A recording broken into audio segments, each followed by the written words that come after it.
Olá, eu sou Marilene de Paula, coordenadora de programa da Fundação Enxibol, e hoje eu e a Manuela Viana, que é coordenadora de comunicação, nós convidamos o Marco Apolo Leão, que é advogado e da Sociedade Paraense de Direitos Humanos lá do Pará. Olá, boa tarde, Marcos. Marco, a gente tem recebido muitas informações aqui sobre o que está acontecendo na Amazônia, do avanço da pandemia. A gente queria saber de você um pouco, se você comentasse com a gente, como é que está esse avanço e como as comunidades quilombolas e as comunidades indígenas lá da Amazônia têm reagido, têm atuado ao que está acontecendo em termos da pandemia. Bom, a situação aqui é bem difícil, né? A gente sabe que a pandemia atinge populações mais vulneráveis nesse momento. Tanto na área urbana quanto na área rural, a perspectiva é muita gente doente, muita gente, infelizmente, morrendo, né? Por conta da desestruturação que tem acontecido no SUS e nas políticas públicas brasileiras. No caso de comunidades rurais, comunidades tradicionais, comunidades quilombolas e indígenas, essa situação é bem mais grave. Por quê? Porque essas comunidades estão em lugares que o acesso é um pouco mais difícil, a estrutura de saúde é bem mais precária, né? E fora isso, nós temos a soma de inúmeros atos e omissões do poder público ao longo de anos que tornou essas populações mais suscetíveis a esse tipo de doença. A gente sabe que boa parte das doenças, por exemplo, que atingem os índios, os indígenas, são provocados por brancos, né? Pessoas brancas. Né? Mas na hora de garantir um sistema de saúde adequado, falta dinheiro, falta vontade política, uma série de situações. As comunidades quilombolas têm tentado impedir a entrada do vírus e de pessoas infectadas nos seus territórios, as comunidades indígenas também.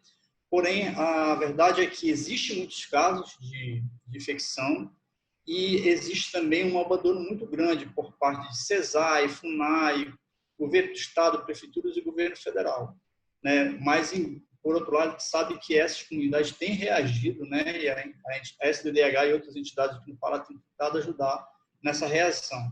Eu acho que resistir e sobreviver são duas palavras de ordem, duas ideias bem fortes para todo mundo nesse momento.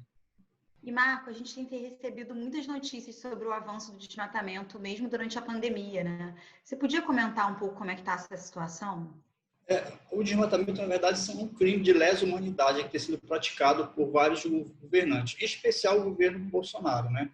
Eles têm sucateado serviços públicos importantes, como o ICMBio, como o IBAMA, como o INCRA, né? Tem esvaziado as fiscalizações, retirado dinheiro de fiscalizações, e nesse momento, onde todo mundo tem que ficar em quarentena, tem que ficar em isolamento social, madeireiros, grileiros, fazendeiros, sojeiros, pessoal ligado ao agronegócio tem aproveitado esse momento para fazer o que o Ricardo Salles falou esses dias, né? Passar uma boiada e fazer com que a situação ambiental, as regras ambientais, né, as poucas resistências que existem contra o desmatamento sejam superadas. A gente teve um crescimento de mais de 60% no desmatamento. Isso não deveria estar acontecendo, isso é fruto dessa política desse governo.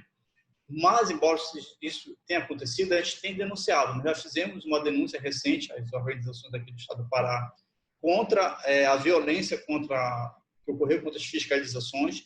A gente tem pedido para que essas fiscalizações continuem, para que seja garantida a segurança de fiscais do IBAMA, e a gente vai também estar entrando nos próximos dias com uma representação contra o ministro do Meio Ambiente, pela declarada tentativa de flexibilizar e de autorizar processos de desmatamento, processos de flexibilização da questão ambiental.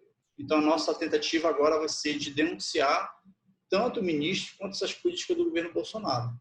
E, Marco, a situação dos defensores e defensoras de direitos humanos está mais vulnerável agora com essa situação de aumento do desmatamento? Sim, a gente sabe que pelo menos 25% das causas de ameaças contra defensores e defensoras de direitos humanos na Amazônia são causados por conflitos socioambientais. Então, na medida que esses conflitos aumentam, por exemplo, o desmatamento aumenta, né? Logicamente, a situação de risco, de ameaça, aumenta também para esses defensores e defensoras. Não só de ameaça, mas de criminalização. Inclusive, a gente tem pessoas que, durante a pandemia, sofreram ameaças aqui na Amazônia, casos que já foram denunciados, e a gente tem tentado cobrar das autoridades, do poder público, medidas urgentes e efetivas contra essa situação.